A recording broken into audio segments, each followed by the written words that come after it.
আসসালামু আলাইকুম। বাবার বাড়িতে ২য় দিন। ঘুম থেকে উঠেই দেখি আম্মু তালের পিঠা বানাবে এই কারণে তাল বের করে রেখেছে। আর এদিকে আমার বাবাটা কিন্তু দুষ্টামি করছে। সে ফুপির জন্য অনেক বেশি পাগল। আমি আসবো বলে আব্বু তাল এনে সব রেডি করে রেখে দিয়েছে। তারাও খায়নি, আমার জন্য অপেক্ষায় ছিল। এই ভালোবাসাটা হয়তো পৃথিবীর একমাত্র বাবা-মা যতদিন বেঁচে আছে অতদিনই থাকে। এরপর আব্বু আমার জন্য পাউরুটি এনেছিল। আর সকালে ঘুম থেকে উঠেই আমি ফ্রেশ হলাম। ফ্রেশ হয়ে পাউরুটি দিয়ে ডিম ভাজছিলাম। পাউরুটি দিয়ে এইভাবে ডিম ভেজে খেতে আমার অনেক বেশি ভালো লাগে। আর বাবা-মা দুইজনই তো জানে তার মেয়ে কখন কি খেতে পছন্দ করে। এরপর আমি ভেজে নিলাম।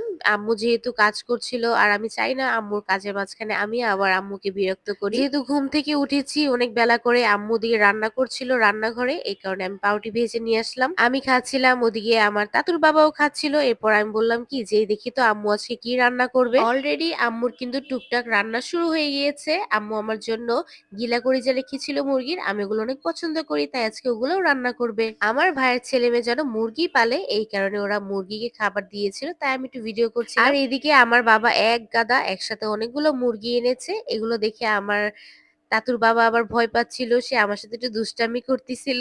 আমি আবার মুরগির মাথাটা মানে কল্লাটা নিয়ে আমার বাবাকে ভয় দেখাচ্ছিলাম, সেও ভয় একটু দূরে চলে যাচ্ছিল। এরপর মার সাথে বসে হাতাহাতি একটু কাজ করলাম আর এদিকে দেখতে গিয়েছিলাম গাছের সবকিছু ঠিক আছে নাকি। আমার ভাবির খুব সুন্দর একটি গার্ডেন। আর এদিকে দুপুর হয়ে গিয়েছে, আম্মুর রান্না বাড়াও শেষ আর আমি তাড়াতাড়ি চলে আসলাম এটা দিয়ে ভাত খাবো বলে। এইটার মুরগি গিলার দিয়ে ভাত খেতে আমার অনেক বেশি পছন্দ। এটা হলে তো আর কিছুই লাগে না। আসলে পছন্দের যদি একটা দুইটা জিনিস থাকে সেটা দিয়ে ভাত খাওয়া যায়। টেবিলে হাজারটা জিনিস থাকলেও কিন্তু ভালো লাগে না।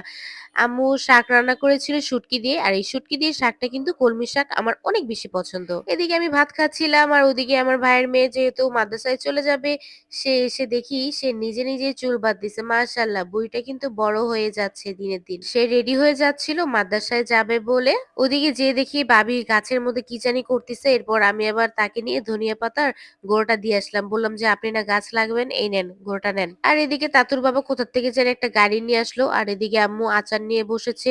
আজকে রাতে আচার জাল দেওয়া হবে প্রথম স্টেপ। এরপর আমি আবার ফ্রিজের থেকে একটু পিঠার গুলা বের করলাম। সন্ধ্যার দিকে বলতেছিলাম যে একটু পিঠা খাবো, কারণ ডিম পিঠাটা আমার অনেক বেশি পছন্দ। আর এদিকে এই সন্ধ্যাবেলা ঘুমের থেকে উঠে দেখি আম্মু তালের পিঠা বানাচ্ছে। তালের পিঠা তো আমার অনেক বেশি পছন্দ।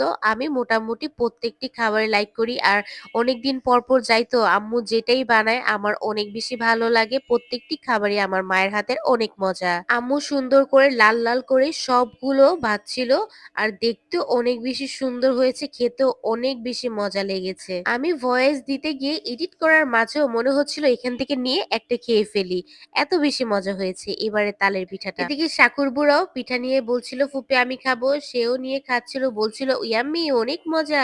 পরে আমি বলতেছিলাম একটু লাইক দেখাও, পরে লাইক দেখাচ্ছিল। এদিকে পিঠা বানানো শেষ করার পরে আম্মু চলে আসছে, যেহেতু আমড়ার আচার জাল দেওয়া হবে প্রথম স্টেপেই সরিষার তেল আর আচারগুলো সুন্দর করে দিয়ে দিল। আমড়াগুলো দিয়ে এগুলো একটু নেড়ে চেড়ে জাল করবে কিছুক্ষণ। ওদিকে আম্মু আচার জাল দিচ্ছিল আর এদিকে এসে দেখি আব্বু মুড়ি দিয়ে লাউ খাচ্ছে। আর মুড়ি লাউ তো অনেক পছন্দ, কারণ স্বাদের লাউ বলে কথা।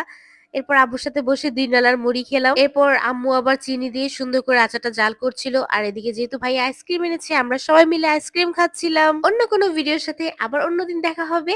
ভিডিওগুলি ভালো লাগলে বেশি বেশি করে লাইক, কমেন্ট, শেয়ার করে ভরিয়ে ফেলবেন। আল্লাহ হাফেজ।